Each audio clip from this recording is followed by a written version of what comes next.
Welcome to another episode of Where Are They Now, where we check in on former Harvard athletes who are making an impact in their time after Harvard. This week, we're joined by former Harvard running back Treavor Scales, graduated from Harvard in 2013, rushed for more than 2,500 yards, more than 25 touchdowns in his Harvard career, a four-time All-Ivy Leaguer. Currently, he works at ESPN, where he's an anchor for SportsCenter. Treavor, welcome. Hey, I appreciate you having me. I had to don the shirt and everything to make sure we all were on the same page. I even caught a peek of your jersey on the chair behind you, so I know you're prepared and ready to rumble. I want to start at the beginning of your Harvard story. You grew up in Georgia, really good high school football player down in the state of Georgia. When it came to deciding where you wanted to continue your football career and your academic career, what was it particularly about Harvard that made you decide that was the place for you? I'll be completely honest with you. Harvard was my very first college call in high school. Coach Murphy called me up. It was like a Tuesday night, sitting around the dinner table, saw Cambridge, Massachusetts pop up on the area code. And first of all, I was bewildered. I mean, I had heard of Harvard. I had not much researched it at all because I felt as though I didn't belong there. It was just like a country boy down in Georgia that was just playing a little ball and enjoying himself. And at the same time, taking care of business in the classroom, but whatever have you. But it was all just sort of a randomness to it for me that really struck me. And in that conversation, Coach asked, had you spoken to any other coaches with regards to recruiting? And I said, no. He said, well, that means you have to come to Harvard. So I was like, I guess that may very well be the case. But after that, man, I think it really was a comfortability with the coaches, having met Coach Murphy at Harvard and then having my recruiting coach and my position coach at the time come down and visit the home and really relate to my parents and I. It was just sort of one of those connections. The chemistry was instant. And from there, to turn down the institution that is Harvard felt silly beyond that. So it was a perfect marriage of a lot of different things coming together. I mean, you know how hard it is for first-year players to come in and make an impact at the college level. You don't see it very often. You, on the other hand, came in right off the bat, got a lot of carries, had a great season. You were the Ivy League Freshman of the Year. What allowed you to be able to kind of make that immediate impact when you make the big jump from the high school level to college? I'll tell you, it was an immense amount of support from not only my teammates, but even from back home, right? Like it's challenging to walk into a brand new area of the country to which I had never visited, right? Like a Southern boy that had not really gone up to the Northeast ever for any reason, aside from a school trip to New York City. I hadn't been up that way. And so it was more so just finding a sense of normalcy in different areas, right? Like finding other Southern guys on the team, finding teammates that really have become lifelong friends as well. It was just a culmination of a lot of different support systems kind of making me feel as though I can go up there and do exactly what I've done in high school, play as loosely as I did and just give it my very all. And not to mention, man, like within the locker room with regards specific to my position group, having older gentlemen in the room like Gino Gordon, Chang Ho, Demetrius Gadsden, cats that really were there to support anybody that walked into that room. So it wasn't a matter of, ultra competitive to the point where it was clawing to get to that starting spot. It was like everybody wanting everybody to be at their very best so that we as a position group can thrive. And if whomever gets the carries on any given Saturday gets those carries, as long as we look good as a group, we're good with that. I mentioned you obviously had a great career, four-time All-Ivy Leaguer, but I think you could argue and not have all that much argument against that you saved your very best for your very last game when you rushed for 177 yards against Yale and scored a touchdown to seal that victory as well. How do you remember that game, especially being that it was your last football game and you were able to show out like that? It was my last carry that will forever be ingrained into my memory. My literal last carry of organized football was I believe, 63-yard score. Yep. I can tell you the play was, pistol, hip, twins, right, 26 zone, I want to say. It was essentially inside zone to the right. I vividly remember that a hole opening up, knowing to get to the sideline, get as much yardage as I could. Andrew Berg was on the right side. I got around him. He threw a great block on the edge. Had to make it was basically just hauling ass down the sideline. That's all I really had for you. Once I broke, it was like, I know I just can't get caught. That would just be the one thing that I cannot do in this instance. Once we hit pay dirt, man, I remember vividly saying Mama, I made it. Like, I just got there. And it was a great feeling. And it was one of those sort of tunnel vision moments where during the run, everything goes silent. All you hear is your mouthpiece rattling against your face mask and yourself breathing and maybe a defender or two. And then once you hit the end zone, the crowd just immediately comes back in. It's such a surreal feeling. And I'll always remember that moment. I mean, what's that game like? Because, I mean, there are some other big rivalries throughout the course of the Ivy League. You have some other teams that you really want to beat. But how different is Harvard-Yale? How different is the game? It's stressful, man. Like, it's the finality of it all. Like, knowing that this is it, right? Like, there are no bowl games after this. There's no potential playoff run or anything like that after it.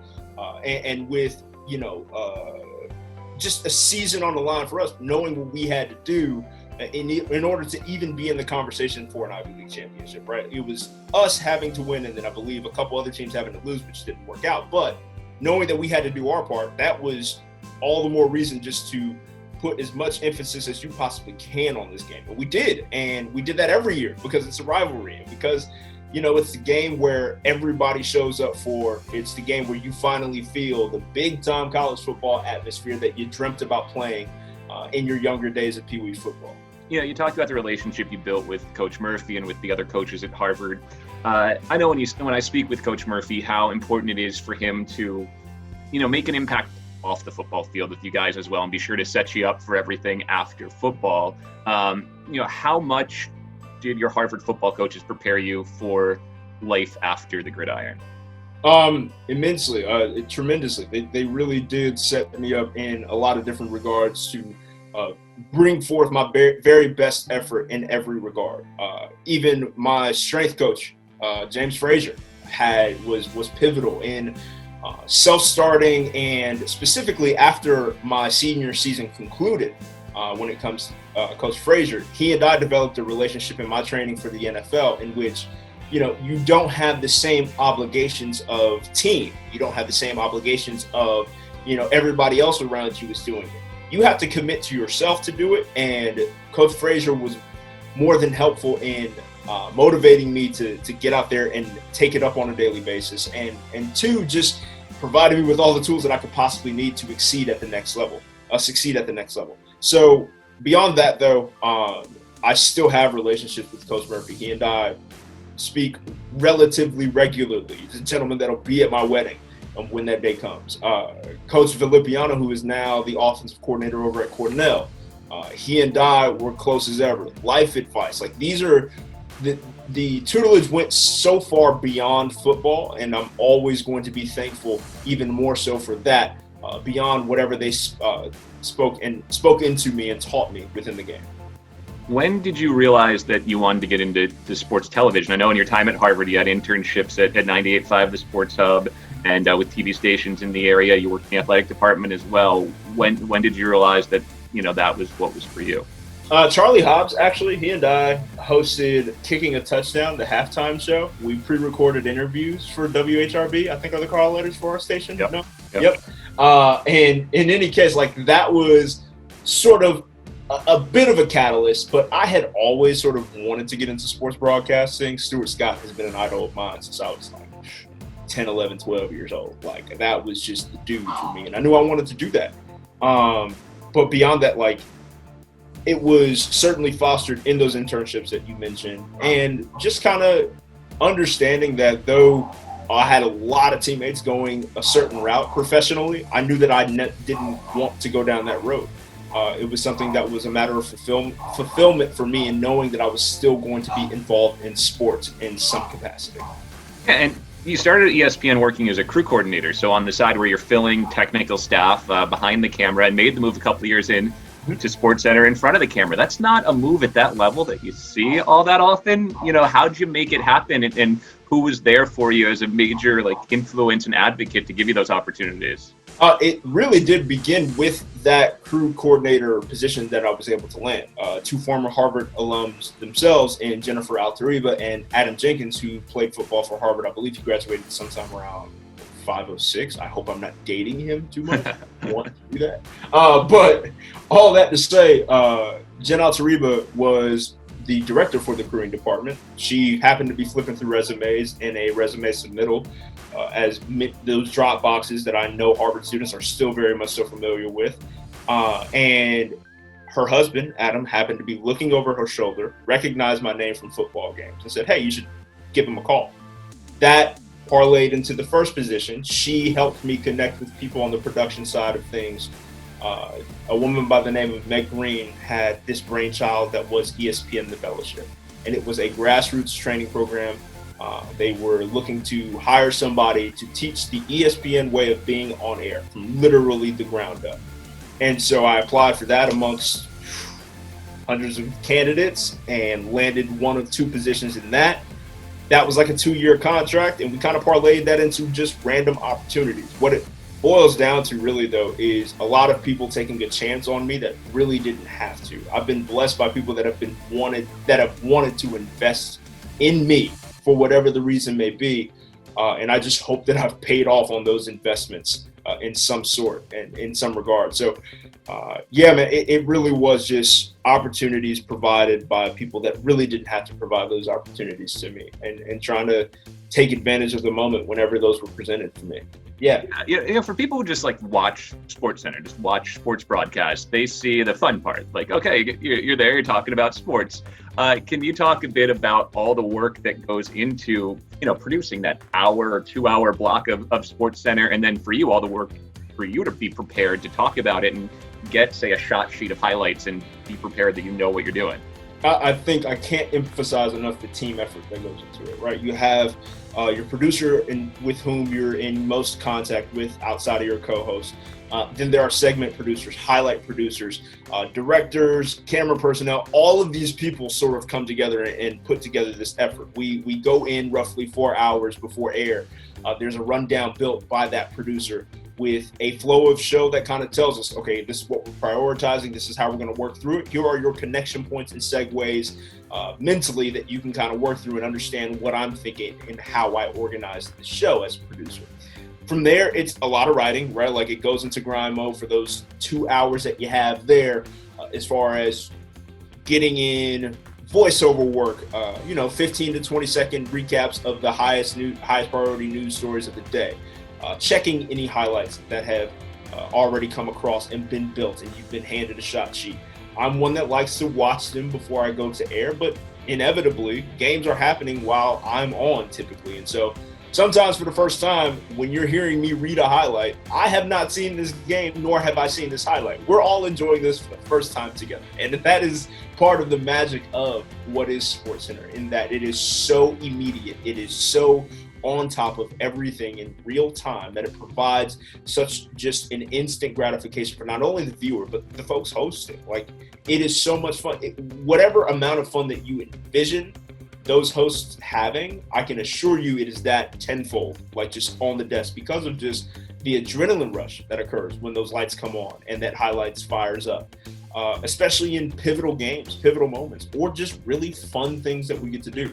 So it really is, again, a team effort that kind of comes together, that coalesces into that product of an hour or two on television.